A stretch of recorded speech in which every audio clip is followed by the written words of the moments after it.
नमस्कार बच्चों, कैसे हैं आप सब। आशा करती हूँ आप सभी अच्छे होंगे, स्वस्थ होंगे, खुश होंगे और अपनी पढ़ाई भी अच्छे से कर रहे होंगे। तो जैसे कि आप सभी जानते हैं, मैं हूँ आपकी हिंदी की अध्यापिका और मैं स्वागत करती हूँ आप सभी का आईसीटी वर्चुअल क्लासरूम में। और आज हम यहाँ पर एकत्रित हुए हैं पढ़ने के लिए क्लास 10th की हिंदी। क्लास 10th की हिंदी में हम यहाँ पर पढ़ेंगे हमारी क्षितिज पाठ्य पुस्तिका भाग 2 का पाठ 3। देखिए, हमारी जो क्षितिज पाठ्य पुस्तिका भाग 2 है, इसमें हमने अपने शुरुआत के 2 चैप्टर कंप्लीट कर लिए हैं। यानी कि हमने अपना पहला पार्ट जो था वो हमने पढ़ा था। उसके बाद हमने दूसरा पार्ट जो हमारा यहाँ पर था राम लक्ष्मण परशुराम संवाद, वो हमने कंप्लीट कर लिया है। और मैंने आपको होमवर्क दिया था कि उस पार्ट से जुड़े हुए प्रश्नोत्तर आप अपनी कॉपी में नोट करें। आज का हमारा जो चैप्टर है वो है हमारा चैप्टर 3। देखिए, आपकी जो पाठ्य पुस्तिका है उसमें आपके काफी सारे जो चैप्टर्स है वो रिड्यूस हो गए हैं, काफी सारे चैप्टर्स जो है वो हटा दिए गए हैं। तो इसमें जो आपका ये चैप्टर, आपका प्रश्न जो पाठ आपका 4 था, वो पाठ आपका अब पाठ 3 है। और क्योंकि जो आपका पार्ट 3 था वो हटा दिया गया है। तो देखिए, जयशंकर प्रसाद जी का जो जन्म है, उनके जीवन परिचय के बारे में यहाँ पर पढ़ेंगे।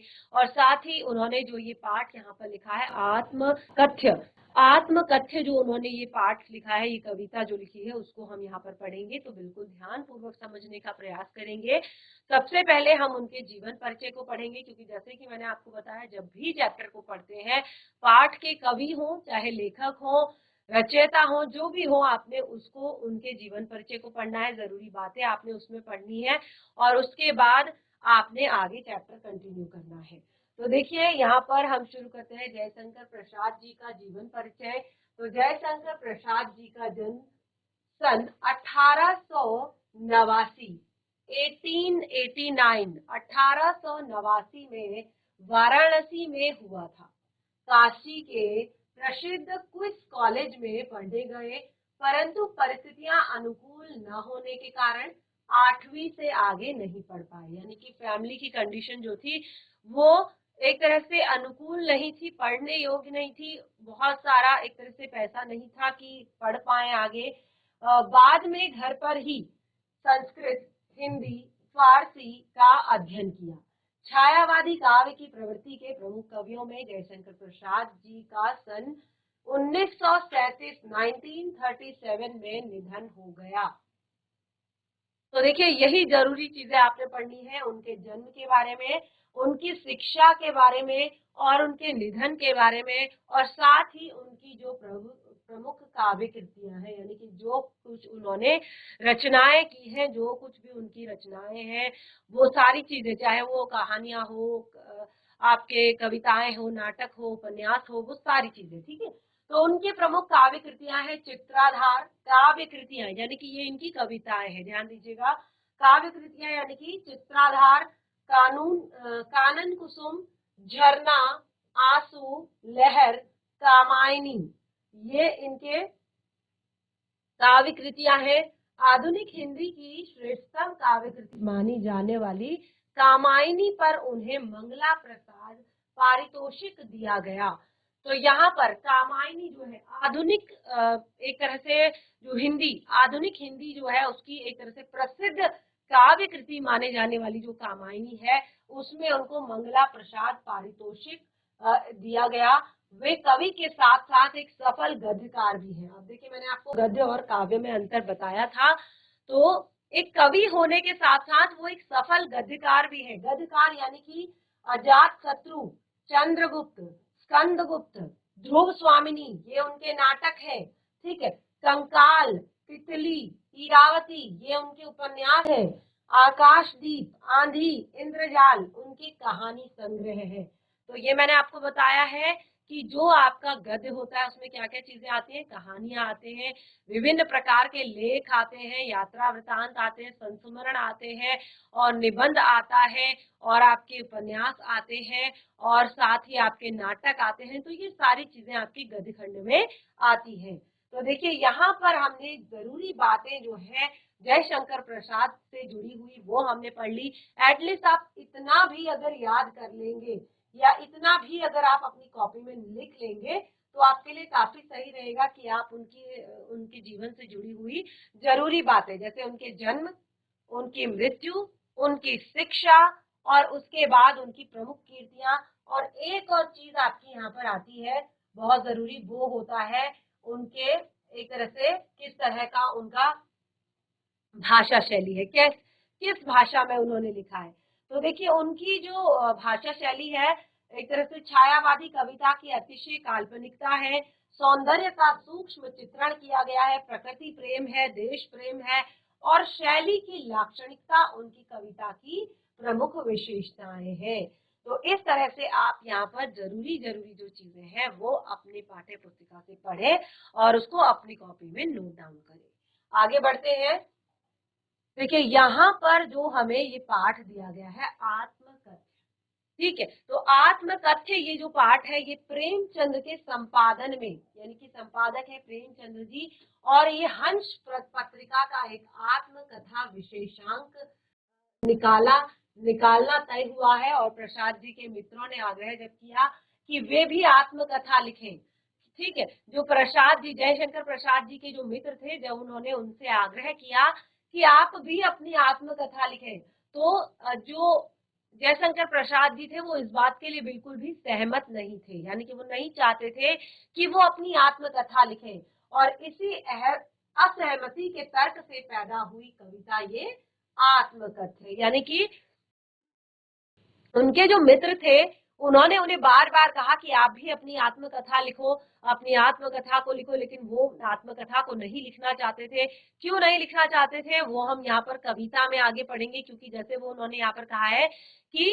इसी के तर्क से, यानी कि असहमति वो कर रहे थे और असहमति के लिए वो बहुत सारे तर्क दे रहे थे कि मैं क्यों नहीं लिखना चाहता आत्मकथा, मैं क्यों नहीं लिख रहा हूँ आत्मकथा, इसके लिए वो अपने मित्रों को विभिन्न तर्क दे रहे थे, और इसी असहमति के तर्क से पैदा हुई है एक ये नई कविता जिसका नाम है आत्मकथ्य, और ये छायावादी शैली में लिखी गई है, और यहाँ पर उन्होंने अपने जीवन के अभावों का, जीवन का जो यथार्थ है, जीवन की जो सच्चाई है उसका मार्मिक वर्णन किया है, बहुत सुंदर तरीके से उन्होंने वर्णन किया है। और देखिए यहाँ पर उन्होंने इस आत्मकथा को कहा है कि मेरे जीवन की जो आत्मकथा है, क्यों आप बार बार कहना चाहते हैं कि आप आत्मकथा लिखिए, क्योंकि मेरे जीवन की जो कथा है वो क्या है, बहुत ज्यादा खास नहीं है, वो एक साधारण मनुष्य की आत्मकथा है। तो देखिए बहुत ही सुंदर है हमारी ये कविता आत्मकथ्य, और परीक्षाओं की दृष्टि से भी बहुत ज्यादा महत्वपूर्ण है। तो इसको आज हम रीड करेंगे और फिर नेक्स्ट सेशन में हम इससे जुड़े हुए जो भावार्थ है उसको हम पढ़ेंगे, और साथ ही इस पाठ से जुड़े हुए प्रश्न उत्तर भी करेंगे।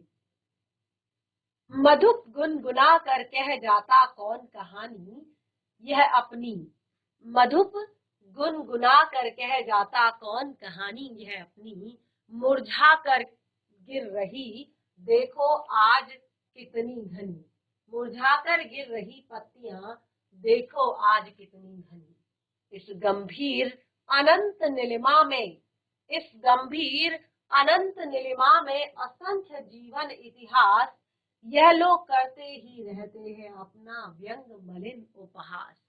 देखिए कितनी सुंदर पंक्तियों से उन्होंने इस कविता को लिखा है, कितनी प्यारी सी पंक्तियों से उन्होंने ये लिखा है कि मधुप गुनगुनाकर, मधुप क्या होता है, मधुप शब्द का अर्थ कौन बताएगा, क्लास 10th में है, और मधुप शब्द का अर्थ मुझे लगता है आप लोगों को आता है, बहुत ही सरल है, मधुप गुनगुनाकर, तो इसका अर्थ होता है भवरा, मधुप का क्या अर्थ होता है, भवरा, गुनगुना कर कह जाता कौन कहानी, तो मधुप जो है, भवरा जो है, गुनगुनाकर न जाने कौन सी कहानी कहता है, मुरझाकर गिर रही पत्तियां देखो कितनी आज घनी, ये जो पत्तियां हैं, क्योंकि एक टाइम आता है जब जो पेड़ होता है वो भी अपनी पत्तियों को क्या करता है, गिरा देता है, अपनी उसकी भी पत्तियां जो होती है वो गिर जाती है। तो क्या कहा है यहाँ पर, देखो कितनी आज घनी, मधुप गुनगुना कर रह जाता है, कह जाता है कौन कहानी यह अपनी, मुरझा कर गिर रही देखो पत्तियां, देखो गिर रही पत्तियां देखो कितनी आज घनी, इस गंभीर अनंत नीलिमा में, इस गंभीर अनंत नीलिमा में, गंभीर अनंत नीलिमा, 3 शब्द यहाँ पर है और उनसे आपको एक चीज समझ आ रही होगी यदि आप ध्यान पूर्वक सुनेंगे तो। गंभीर अनंत नीलिमा, गंभीर यानी कि जो बिल्कुल शांत हो, जो बिल्कुल कभी भी हलचल ना करता हो। अनंत यानी कि जो बहुत अनंत तक फैला हुआ हो, जो बहुत दूर तक हो। नीलिमा यानी कि ये जो नीला आकाश है, यह गंभीर अनंत नीलिमा में असंख्य जीवन इतिहास, और बहुत सारे जीवन इतिहास यहाँ पर क्या है, बहुत सारे जीवन इतिहास यहाँ पर है। यह लोग करते ही रहते हैं अपना व्यंग मलिन उपहास, और ये क्या करते रहते हैं, अपने जीवन का एक व्यंग, एक मलिन यानी कि जो थोड़ा सा गंदा, मलिन का अर्थ क्या होता है, गंदा, और उपहास, उपहास का अर्थ होता है कि मजाक बनाना। उपहास का क्या अर्थ होता है, मजाक बनाना। यह लोग करते ही रहते हैं अपना व्यंग मलिन उपहास, ये अपना एक मलिन उपहास, एक गंदा सा मजाक जो है बनाते रहते हैं। तब भी कहते हो कह डालूं, आप देखिए कितनी सुंदर पंक्तियां हैं आगे, ध्यान पूर्वक सुनिएगा। तब भी कहते हो कह डालूं, दुर्बलता अपनी बीती। इतना सब कुछ आपको पता है कि इस आकाश के नीचे न जाने कितनी सारे जीवन इतिहास है, कितने सारे जीवन इतिहास है, और एक तरह से लोगों के लिए मजाक बन गए हैं। वो लोग उनको सुनते हैं, मजा लेते हैं, मजाक बनाते हैं, उनको किसी की फीलिंग से कोई लेना देना नहीं है। और फिर भी तुम कहते हो, फिर भी कहते हो कह डालूं, दुर्बलता अपनी बीती। और इतना सब कुछ जानने के बाद भी तुम कहते हो कि मैं भी कह डालूं, दुर्बलता अपनी बीती, यानी कि मुझ पर भी जो जो बीती है, मैंने भी जो जो सहा है, मेरे साथ भी जो जो चीजें हुई है, तुम कहते हो कि मैं भी उसे लिख डालूं। आत्मकथा लिखने का अर्थ क्या होता है, क्या होती है एक आत्मकथा? बहुत ही एक तरह से हर कोई नहीं लिख पाता आत्मकथा को, लेकिन अगर जिसने लिख लिया, समझो कि उसने अपने आप को समझ लिया, समझ लो कि उसने अपने आप को समझ लिया। हमने अपने लास्ट सेशन में या फिर हमने किसी और आपकी क्लास में यहाँ पर एक चीज हमने पढ़ी थी कि इस संसार को जानना कहीं ज्यादा सरल होता है अपने आप को जानने से। यानी कि इंसान अपने आप को नहीं जान पाता है, वो संसार के बारे में राय बना लेता है, संसार के बारे में बातें बना लेता है, संसार को सुना लेता है, संसार से सब कुछ एक तरह से कह सकता है, लेकिन उसको अपने स्वयं के बारे में कुछ नहीं पता होता है। अपने बारे में वो कभी भी राय नहीं बना पाता कि मैं गलत हूँ या मैं सही हूँ, मैं सही कर रहा हूँ या मैंने क्या सही किया क्या गलत किया। तो इस तरह से वो अपने बारे में, लेकिन दूसरों को अगर उसको कहा जाए कि आप उसके बारे में कुछ सोचिए, बताइए, तो वो तुरंत अपनी राय रख देता है कि वो तो ऐसा है, वो वैसा है, वो वैसा है, वो वैसा है। ठीक है, तो यहाँ पर कभी यही कह रहे हैं कि तब भी कहते हो कह डालूं, दुर्बलता अपनी बीती। इतना सब कुछ जानते हो और फिर भी कहते हो कि कह डालूं, जो मुझ पर बीती है दुर्बलताएं, जो मेरे जीवन की कमियां हैं, उनको फिर भी मैं कह डालूं मेरे जीवन की। क्योंकि ऐसा नहीं है कि सबका जीवन जो है बिल्कुल एक श्रेष्ठ सर्वश्रेष्ठ जीवन, हर एक के जीवन में कुछ ना कुछ कमी होती है, कहीं पर उसकी खुद की गलती होती है, कहीं पर समाज की गलती होती है, कहीं पर संसार की गलती होती है, कहीं पर नियमों की गलती होती है, कहीं पर एक तरह से व्यवस्थाओं की गलती होती है, कहीं पर संसाधनों की गलती होती है, लेकिन कुछ ना कुछ कमियां इंसान के जीवन में हमेशा होती है। ठीक है, तो फिर भी तुम कहते हो कि मैं कह डालूं, दुर्बलता अपनी बीती, जो जो मुझ पर बीती है, जो जो कमियां हैं, तुम कहते हो कि मैं कह डालूं। तुम सुनकर सुख पाओगे, देखोगे यह गागर रीति। बहुत सारे लोग हैं, बहुत सारे लोगों को दूसरे लोगों के बारे में जानकर क्या होता है, अच्छा लगता है। दूसरे लोगों के बारे में जानकर, उनकी आत्मकथा पढ़कर, उनके विषय में जानकर क्या होता है, अच्छा लगता है। तुम सुनकर सुख पाओगे, तुमको ये सुनकर अच्छा लगेगा, और साथ ही देखोगे यह गागर रीति। और जब तुम मेरी ये खाली गगरी देखोगे कि मेरे अंदर बहुत सारा कुछ नहीं है, मैं ज्ञान का भंडार नहीं हूं, मेरे अंदर कुछ नहीं है। मेरी गागर जो है, जब तुम देखोगे, जब तुम पढ़ोगे, अगर मैंने लिख भी दी आत्मकथा, तो तुम क्या देखोगे कि ये गागर तो बिल्कुल रीति है। अरे इसमें क्या बड़ी बात है, अरे इसमें क्या बड़ी बात है, क्या खास था इसमें, इसमें तो कुछ भी नहीं। तो तुम ये सोचोगे। किंतु किंतु कहीं ऐसा ना हो कि तुम ही हो खाली करने वाले, और कहीं पढ़ते पढ़ते उसमें कहीं तुम्हारा ही नाम ना आ जाए। उन्होंने अपने मित्रों से कहा है, परिवार, एक तरह से देखिए, जब हम समाज में रहते हैं तो दोनों चीजों की जिम्मेदारी होती है। हमारी जिम्मेदारी होती है समाज के प्रति, हमारी जिम्मेदारी होती है परिवार के प्रति, हमारी जिम्मेदारी होती है अपने मित्रों के प्रति, हमारी जिम्मेदारी होती है हमारे देश के प्रति, हमारे राज्य के प्रति। वो तो ठीक है, लेकिन एक इंसान होने के नाते हमें भी सारी चीजें चाहिए। सारी चीजें इन द सेंस, हमें भी एक तरह से रिस्पेक्ट चाहिए, हमें भी एक तरह से लोगों का प्रेम चाहिए, हमें भी एक तरह से सद्भाव चाहिए।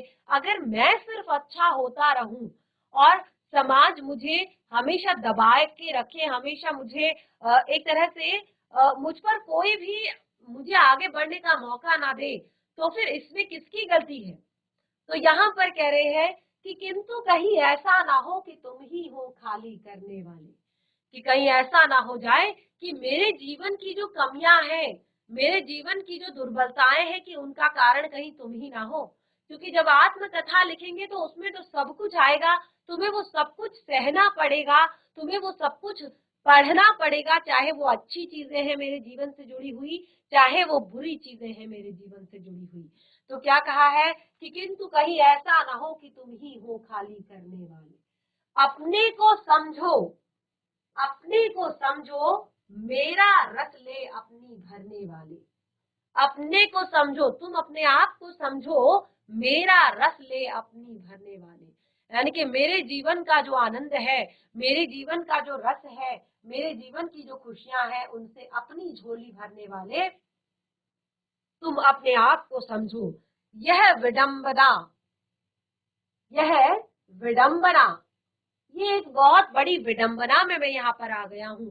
क्योंकि जब हमारे बात हमारी फैमिली की होती है, बात हमारे मित्रों की होती है, बात हमारे समाज की होती है, अपने खास परिवार की होती है, तो फिर ये एक बहुत बड़ी विडंबना आ जाती है कि अगर हमें किसी की गलतियां, किसी की कमी भी यदि उसको हमने बतानी है, तो क्या होता है कि हम नहीं बता पाते। किसी के सामने यदि हमने कुछ कहना है तो हम नहीं कह पाते हैं। क्यों नहीं कह पाते हैं? क्योंकि हम उनसे प्रेम करते हैं। हम चाहते हैं कि हमारा परिवार न टूटे, हम चाहते हैं कि हमारे मित्र न टूटे, हम चाहते हैं कि हमारा समाज न टूटे, हमारा पड़ोस न टूटे। तो कहते हैं यह विडंबना अरी सरल से तेरी हंसी उड़ाऊं मैं।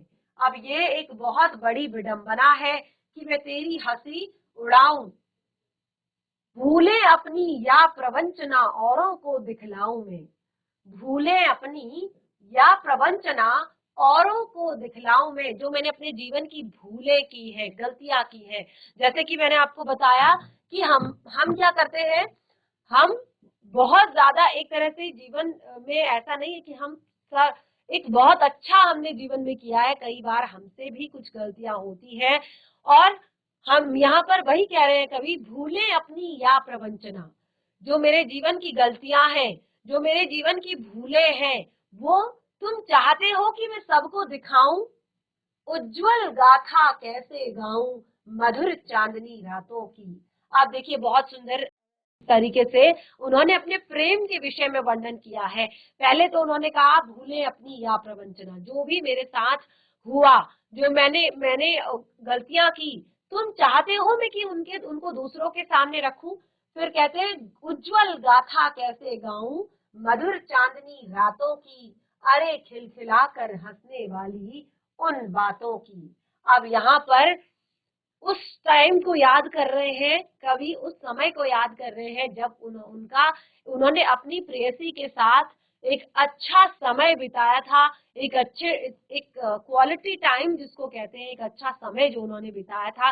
वो कहते हैं अरे उज्जवल गाथा कैसे गाऊं, मैं कैसे अपने उन अच्छे लम्हों को सबके सामने शेयर कर दूं, मैं कैसे अपने उन अच्छे जो अच्छे दिन है उनको कैसे दूसरों के सामने रख दूं, उज्जवल गाथा कैसे गाऊं, मधुर चांदनी रातों की, अरे खिलखिला कर हंसते होने वाली उन बातों की। जिसमें मैं खुश था, हंसा करता था, खिलखिलाया करता था, और वो बहुत ही सुंदर उज्जवल रातें थी। यानी कि मेरे जीवन का एक अच्छा उज्जवल एक तरीके से समय था, वो एक अच्छा टाइम था। तो कैसे मैं उस अच्छे समय की जो बातें हैं, अच्छे समय की जो एक तरह से हंसने वाली जो बातें हैं, उनको कैसे लोगों के सामने रख दूं। तो यहाँ पर देखिए आगे कहते हैं, मिला कहाँ वह सुख जिसका मैं स्वप्न देखकर जाग गया। मिला कहाँ वह सुख जिसका मैं स्वप्न देखकर जाग गया, आलिंगन में आते आते मुंह सिखिया कर जो भाग गया। बहुत ही सुंदर पंक्तियां देखें यहाँ पर जयशंकर प्रसाद जी की। मिला कहाँ वह सुख जिसका मैं स्वप्न देखकर जाग गया। मैंने एक सुंदर सपना देखा था, एक सुख भरा स्वप्न देखा था, लेकिन मुझे वो मिला नहीं। उस स्वप्न को देखकर अचानक, एक अच्छे सपने को जब हम देखते हैं या एक बहुत बुरे सपने को जब हम देखते हैं, तो अचानक से क्या होता है, हमारी आंख खुल जाती है और कुछ न कुछ चीजें उसमें अधूरी रह जाती हैं उस स्वप्न में। तो कहते हैं, मिला कहाँ वह सुख जिसका मैं स्वप्न देखकर जाग गया, आलिंगन में आते आते मुंह से खियाकर भाग गया। कि मैं आलिंगन यानी कि मैं गले लगा रहा था, मैं उसको अपने गले से लगा रहा था, लेकिन ये स्वप्न देखते देखते, ये समय आते आते मैं वहां से मुंह सिखियाकर भाग गया। यानी कि बिल्कुल एक तरह से चुपचाप वहां से भाग गया। तो ये मेरा सपना जो है पूरा नहीं हो पाया। जिसके अरुण कपोलों की मतवाली सुंदर छाया में, जिसके अरुण कपोलों की मतवाली सुंदर छाया में, अनुरागिनी उषा लेती थी निज सुहाग मधुमाया में। बहुत ही सुंदर पंक्तियां। क्या कहते हैं, जिसके अरुण कपोलों की, अरुण कपोलों यानी कि जो लाल लाल से गाल होते हैं, अरुण कपोलों, जिसके अरुण कपोलों की मतवाली सुंदर छाया में, अनुरागिनी उषा लेती थी। अनुराग यानी कि प्रेम से भरी हुई सुबह, प्रेम से भरी हुई सुबह क्या करती थी, अनुरागिनी उषा लेती थी निज सुहाग मधुमाया में। तो बिल्कुल जिस तरह से एक सुंदर सुहागन जो है, उसके लाल लाल गाल है, बहुत ही कोमल सुंदर जो है उसका मुख है, और बिल्कुल उसी तरह से जिस तरह से सूर्योदय होता है, एक प्रेम की जो उषा होती है, प्रेम की जो भोर होती है, लालिमा जो छाई रहती है उस टाइम पे, उनका वर्णन यहाँ पर किया है। उसकी स्मृति पाथे बनी है, थके पथिक की पंथा की, सीवन को उधेड़ कर देखोगे क्या मेरी कंथा की। बहुत ही सुंदर पंक्तियां देखिए, आप अगर ध्यान पूर्वक समझेंगे तो आपको बहुत अच्छी लगेगी, और नेक्स्ट सेशन में साथ ही हम इसका प्रसंग व्याख्या करेंगे। तो देखिए क्या कहा है, अनुरागिनी उषा लेती थी निज सुहाग मधुमाया में, उसकी स्मृति पाथेय बनी है थकी पथिक की पंथा की। और मैंने आज तक का जो अपना जीवन व्यतीत किया है, आज तक का जो अपना जीवन व्यतीत किया है, सब क्या किया है, उसकी स्मृति के साथ ही किया है। वही उसकी स्मृति ही मेरी पथेय है, यानी कि मेरे पथ की प्रदर्शक है, मेरे को रास्ता दिखाने वाली है, मेरे पथ की साथी है। उसकी यादों के साथ ही मैं अपना जीवन जी रहा हूँ, और एक तरह से मैं अब थक चुका हूँ। थके पथिक की पंथा की, जो ये थका हुआ पथिक है, अब जीवन में चलते चलते ये जब थक चुका है, तो उसकी एक पाथे, उसकी एक साथी बनी है ये। और आगे कहते हैं, सीवन को उधेड़ कर देखोगे क्यों मेरी कंथा की। मैंने बड़ी मुश्किल से सीवन को, सीवन यानी कि कोई भी चीज जब फट जाती है तो हम क्या करते हैं, उसको सिल देते हैं, टेम्परेली हम उसको सिल देते हैं। लेकिन क्या होती है कि उसकी जो टीस होती है, उसका जो पेन होता है, उसका जो दर्द होता है, वो बना रहता है। यानी कि एक तरीके से हमने उसे दबाया हुआ है, हमने उसे अंदर दबा रखा है। तो यहाँ पर कहते हैं, सीवन को उधेड़ कर देखोगे क्यों मेरी कंथा की। जो मेरी कथा है, ये जो मेरी कथा है, क्यों तुम उसकी सीवन को उधेड़ना चाहते हो। बड़ी मुश्किल से मैंने वो सिल कर अपने अंदर दबाया हुआ है, तो क्यों तुम उसकी सीवन खोलना चाहते हो, क्यों तुम उसकी, क्योंकि अगर आत्मकथा लिखनी है तो सब कुछ लिखना पड़ेगा, और फिर ये जो दुख है ये और ज्यादा दुगना हो जाएगा, क्योंकि अगर कहीं पर हमने सिला हुआ है, अगर हम उसे फिर से खोल दे तो फिर से वो क्या हो जाएगा, फट जाएगा। तो इस तरह से छोटे से जीवन की कैसे बड़ी कथाएं आज कहूं, बहुत ही सुंदर पंक्तियां। छोटे से जीवन की कैसे आज बड़ी कथाएं कहूं, क्या यह अच्छा नहीं कि औरों की सुनता मैं मौन रहूं। मेरा बहुत ही छोटा जीवन है, छोटा जीवन यानी कि मैंने अपने जीवन में बहुत बड़ी बड़ी चीजें कुछ भी नहीं की है, बहुत सरल है, बहुत साधारण है, बहुत सरल तरीके से मेरा जीवन जो चल रहा है, लेकिन इसमें जो घटनाएं हुई है वो काफी बड़ी बड़ी हुई है। इनमें जो घटनाएं हुई है वो काफी बड़ी बड़ी हुई है, यानी कि जीवन में मैंने काफी कष्ट, काफी दुख, काफी परेशानियां सही है, और कुछ अच्छा समय भी मैंने व्यतीत किया है। तो छोटे से जीवन की बड़ी कथाएं, जो मेरा ये छोटा सा जीवन है इसकी बड़ी बड़ी कथाएं मैं तुम्हें कैसे सुनाऊं। क्या यह अच्छा नहीं कि औरों की सुनता मैं मौन रहूं। क्या ये अच्छी बात नहीं कि मैं औरों की सुन लूं और स्वयं मौन रहूं, यानी कि दूसरों की आत्मकथा सुनूं, दूसरों के बारे में सुनूं और मैं स्वयं मौन रहूं, क्योंकि मैं आत्मकथा लिखने के लायक नहीं हूं। बहुत ही सुंदर पंक्तियां यहाँ पर लिखी है। सुनकर क्या तुम भला करोगे, सुनकर क्या तुम भला करोगे मेरी भोली आत्मकथा। सुनकर क्या तुम भला करोगे, और तुम क्या ही कर लोगे मेरी भोली सी आत्मकथा सुनकर। तुम क्या ही करोगे सुनकर, क्या तुम भला करोगे मेरी भोली आत्मकथा। मेरी भोली सी सीधी साधी सरल जो जीवन की कथा है, इसको सुनकर तुम भले ही और क्या कर लोगे, और क्या करोगे भला इसको सुनकर। अभी अभी अभी समय नहीं, थकी सोई है मेरी मौन व्यथा। तो कहते हैं अभी सही समय नहीं आया है मेरे आत्मकथा लिखने का, क्योंकि मेरी जो व्यथा है, मेरा जो दुख है, वो क्या है, वो अभी सोया हुआ है। थकी सोई है मेरी मौन व्यथा। मेरे जीवन की जो व्यथा है वो थकी हुई हुई और सोई हुई है। तो इस तरह से देखिए हमने यहाँ पर आज जो अपनी कविता है आत्मकथा उसको पढ़ लिया है, रीडिंग कर ली है, और कुछ कुछ मैंने आपको यहाँ पर समझाने की कोशिश भी कर ली है। यानी कि एक तरह से हमने थोड़ा बहुत समझ भी लिया है कि क्या इसका अर्थ है। तो नेक्स्ट सेशन जो होगा उसमें हम इसकी सप्रसंग व्याख्या और साथ ही पाठ से जुड़े हुए प्रश्न उत्तर डिस्कस करेंगे। तो आज का सेशन हमारा यहीं पे समाप्त होता है। तब तक के लिए धन्यवाद। आपका दिन शुभ हो।